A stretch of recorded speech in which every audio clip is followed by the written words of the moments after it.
திருவருகை காலம் இரண்டாவது ஞாயிற்றுக்கிழமை ஆண்டவருடைய வருகைக்காக ஆயத்தப்படுத்தும் இந்த வேளையில் அவரை நாம் துதிப்போமா?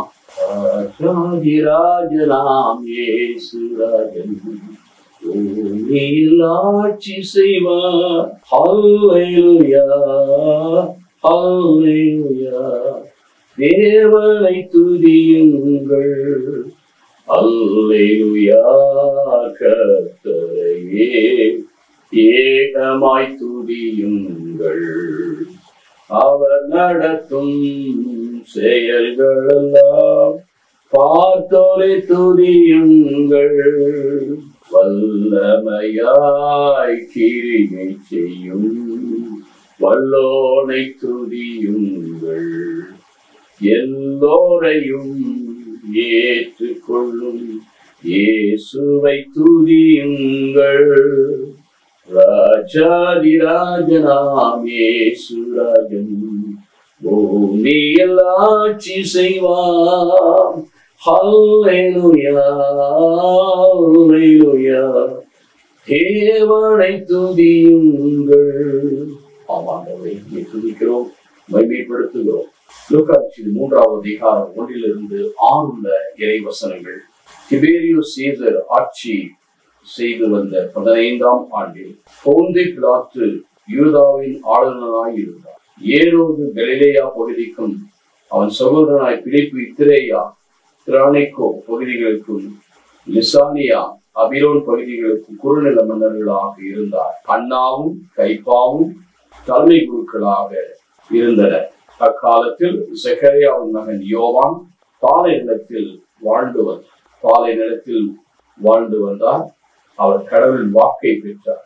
பாவம் மன்னிப்படைய மனமாறி திருமுழுக்கு பெறுங்கள் என்று யோர்தான் ஆற்றை அடுத்துள்ள பகுதியில் அனைத்துக்கும் சென்று பறைசாற்றி வந்தார்.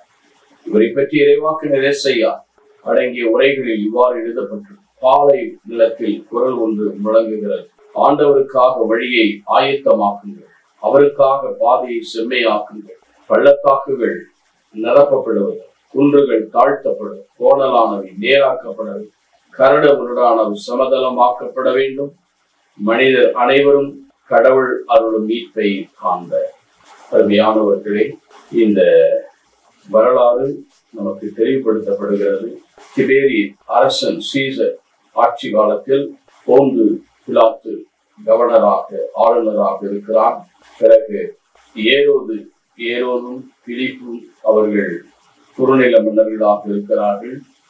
அதோடு கூட அன்னாவும் கயப்பாவும் தலைமை குருக்களாயிருந்தனர். இந்த காலத்தில் சக்கரையாவின் மகன் திருமுழுக்கு யோவானை பற்றி சொல்லப்பட்டது. அவர் பாலை நிலத்தில் வாழ்ந்தார். அவர் வெட்டுக்கிளியும் காட்டுத்தேனும் உண்டு வந்தார். அவரை பற்றி சொல்லப்பட்டது. அவர் கடவுளுடைய வார்த்தையை பெற்றார்.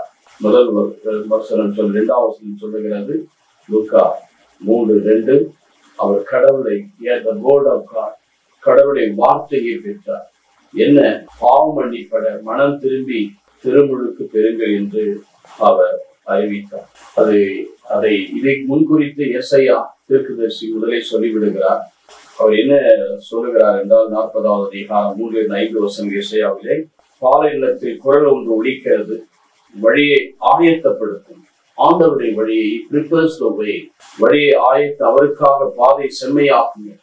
Not only prepares the way, வழிகளை ஆயத்தப்படுத்தி செம்மைப்படுத்துவோம் என்றால் இது மனிதனுடைய உள்ளத்தை காட்டுகிறது. பள்ளத்தாக்குகளாக இருக்கிறது, பள்ளத்தாக்கு மேடு பள்ளமாக இருக்கிறது, மலை குன்றுகளாக இருக்கிறது, பள்ளமா மேடாக இருக்கிறது, பள்ளங்களாக இருக்கிறது, கரடான கோணலானவையா இருக்கிறது, கரடு முரடாக இருக்கிறது.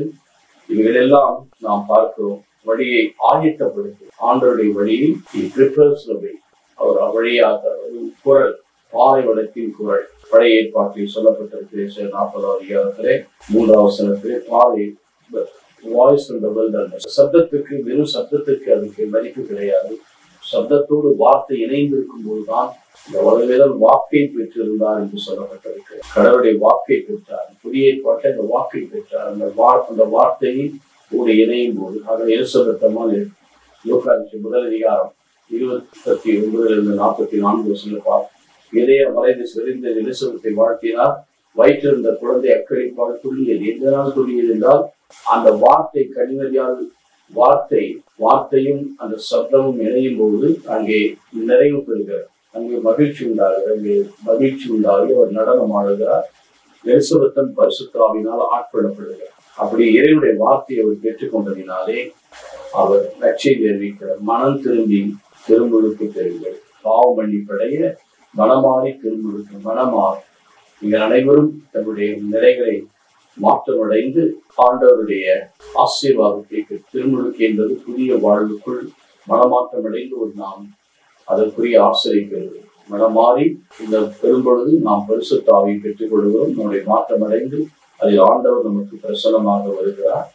ஆகவே மனமாறி நாம் திருமுழுக்கு பெறும்போது ஆண்டவருடைய கொடைகளை பெற்றுக் கொள்கிறோம்.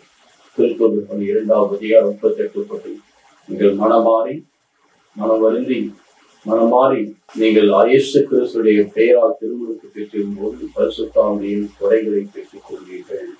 அது பரிசுத்தாவுடைய கொடைகளை பற்றி இந்த வாக்குறுதி உங்களுக்கும் அருகில் இருக்கிறவர்களுக்கும் தூரத்தில் இருக்கிற யாருக்கும் உரியது என்று சொல்லப்பட்டிருக்கிறது. ஆகவே இந்த திருமுழுக்கு யோவான் ஆண்டவருடைய வழியாய் அதான் அவர் கொல்லப்பட்டிருக்கிறார். வாக்கு செய்தியை பார்க்கிறோம். அவர் 6வது அதிகாரத்தில் கொல்லப்படுகிறார். எப்படி கொள்ள இருந்தால் இயேசுடைய துன்பத்தில் மூப்பர்களும் தலைமை குருக்கள் மார்க்கு 8வது அதிகாரத்தில் இயேசுவை சொல்லுகிறார். மூப்பர்களும் தலைமைகளும் புறக்கணிப்பார், அவர் என்னை கொள்ளுவார் 3ஆம் நாள். ஆண்டவருடைய இறப்புக்கும் அவர் ஒரு முன்னோட்டமாக இருக்கிறார். அவர் என்ன செஞ்சாரு? நீதியை சொன்னார். உன் சகோதரை மனைவி நீ வைத்திருக்க கூடாது, நீ இப்படி பண்றியா என்று ஏறுவதைய சூழ்ச்சி செய்து நடனமாடி அவனுக்கு தயவு பெற்று அவருடைய தலையை துண்டிக்கப்பட்டு அநியாயமாக துண்டி இயேசும் அப்படிதான் அநியாய சாவுக்கு தீர்ப்பு விடுகிறார். பாவத்தின் சம்பளம் மரணம். ஆகவே அந்த தீர்ப்பை அவர் ஏற்றுக்கொண்டார். அவர் எந்த குற்றம் செய்ய அறியாத அவரிடத்துல ஒரு குற்றம் காணவில்லை என்று பிளாட்டை சொல்லுகிறார். உண்மைதான், குற்றம் இல்லாத மரிக்கிறார் என்றால் பாவத்தின் சம்பளம் மரணம். ஆகிய ஒரு வழிகளை ஆயத்தப்படுத்துகிறார். கோடலான வழிகள் எல்லாம் நீராக்கப்படுகிறது. கரடு முரடான நம்முடைய வாழ்வு சமதளமாக்கப்படுகிறது. ஆகிய வீடு படங்கள் எல்லாம் நீக்கப்பட்டு ஆண்டவருடைய அன்பை பெறும்போது இறைவனுடைய பிரசன்னம் நம்முடைய உள்ளத்திலே அமைதியின் இருப்பிடமாக இருக்கிறது. அதை நாம் இறைவன் நமக்கு வழங்குகிறார். நாமும் பெற்று அவர் நிலைத்திருப்போமா? நேற்றும் என்றும் மாறாத ஆண்டவரை வழியை ஆயத்தப்படுத்தி இதோ செம்மைப்படுத்தியது போல இன்னைக்கு நாங்களும் பிறப்புக்காக நாங்கள் ஆயத்தமாய் கொடுத்து இல்லை, ஏற்கனவே நீர் பிறந்து விட்டீர்கள். நீ மீண்டும் வருவதற்கு நாங்கள் ஆயத்தமாய் விழிப்பாய் இருக்கணும். ஆயத்தமாய் ஜெபத்தோடு எங்களுடைய வாழ்க்கையை மூடு விழிப்பாய் இருந்து கண்ணீரில் நாங்கள் சிக்கிக் கொள்ளாதபடி ஆயத்தமாக எங்களுடைய வாழ்க்கையை பதிப்பித்துக் கொள்ள எங்களுக்கு உதவி செய்யும். நல்ல ஆம்.